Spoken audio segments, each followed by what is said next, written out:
Ini saya akan membahas bab 6, perkembangan ilmu hukum. Perkenalkan, nama saya Ide Bagus Putu Kresna. Awal mula perkembangan secara garis besar yaitu ilmu hukum berasal dari bangsa Romawi.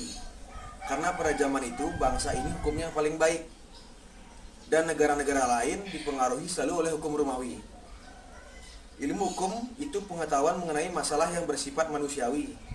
Ilmu hukum adalah nama yang diberikan untuk atau mempelajari hukum sesuatu penyelidikan yang bersifat abstrak, umum, dan teoritis yang menggunakan hukum tersebut. Dan awal mula timbulnya hukum berawal dari tradisi dunia barat atau peradaban Yunani, yang dimana negara yang dipandang lebih dalam organisasi atau hukum yang dipandang sebagai prinsip sentral kehidupan. Akan dilanjutkan oleh teman saya, Panji Bayangkara. Perkenalkan, saya Hidayat Bayangkara. Saya akan melanjutkan presentasi dari teman saya.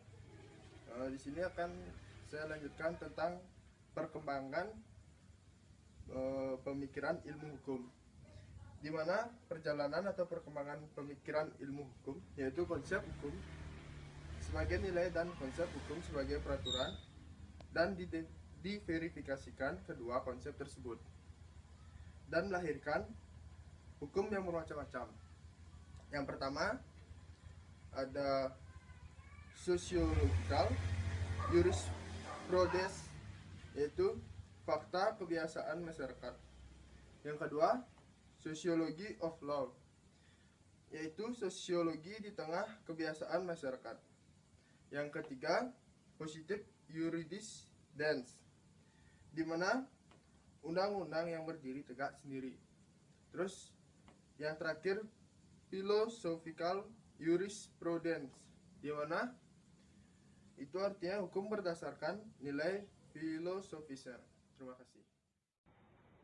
Perkenalkan, nama saya Anak Agung Gede Panji Kumarajaya. Saya akan membahas bab 6 tentang ciri khas keilmuan ilmu hukum. Di sini saya akan menjelaskan dari sudut filsafat istilah ilmu hukum itu apa. Menyandang dua makna, yaitu sebagai produk dan sebagai proses. Sebagai produk, ilmu adalah pengetahuan yang sudah terkaji sebenarnya dalam bidang tertentu dan tersusun dalam suatu sistem. Dan di sini saya akan jelaskan tentang teori hukumnya yang memandang bahwa ilmu hukum memiliki karakter yang khas, yaitu sifatnya yang normatif. Ciri yang demikian menyebabkan sementara kalangan yang tidak memahami karakteristiknya ilmu hukum itu meragukan hakikat keilmuan hukum. Keraguan itu disebabkan karena ilmu hukum lebih bersifat normatif.